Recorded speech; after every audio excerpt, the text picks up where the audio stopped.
माते भिक्षाम देहि। आप? और ये आपने क्या पहन रखा है? आप तो मेरे पति है ना? माता, अब न मैं किसी का पति हूँ, न किसी का बाप हूँ और न ही किसी का बेटा हूँ। मैंने संन्यास धारण कर लिया है। जब तक आप अपने परिवार से भिक्षा लेके नहीं आएंगे तब तक आपका संन्यास पूरा नहीं होगा। तो माता, मुझे भिक्षा देके मेरा संन्यास संपूर्ण करो।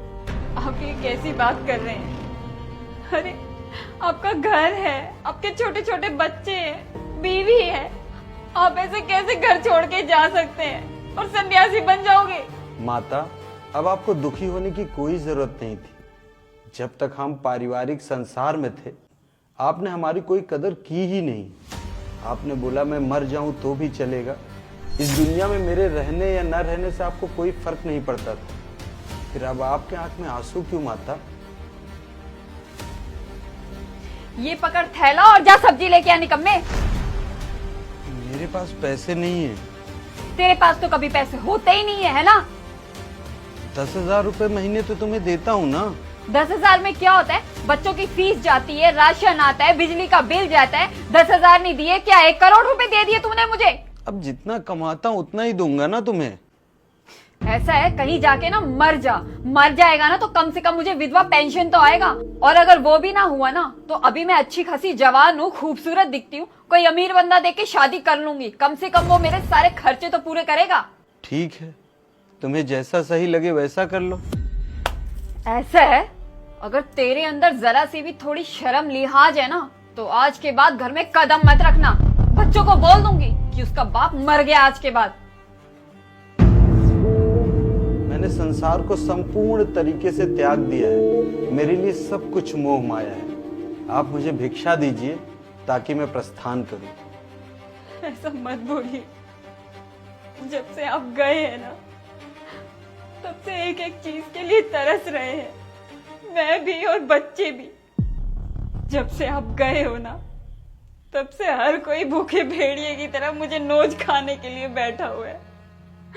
अगर आप वापस नहीं आए ना तो मैं और बच्चे हम तीनों जहर खा के मर जाएंगे। नहीं, ऐसा मत करना। ये सब मैंने भेष इस वजह से धारण किया था ताकि तुम्हें मेरी अहमियत पता चले। जब तक पति सामने होता है ना उसकी लोग इज्जत ही नहीं करते, उसको कैसे से कैसे ताना मारते हैं। जब पति नहीं होता ना तब इंसान को उसकी कदर समझ में आती है। ये दुनिया की बड़ी अजीब विडंबना है। इंसान जब तक जीवित रहता है उसके शरीर पे अगर कपड़ा नहीं भी है ना कोई उसको दान करने नहीं जाएगा, लेकिन अगर वो मर जाएगा तो उसको 100 लोग कफन देने के लिए तैयार है। ये इंसान की हकीकत है। अरे जीते जी इंसान की कदर कर लो, मरने के बाद कदर करके क्या मतलब है।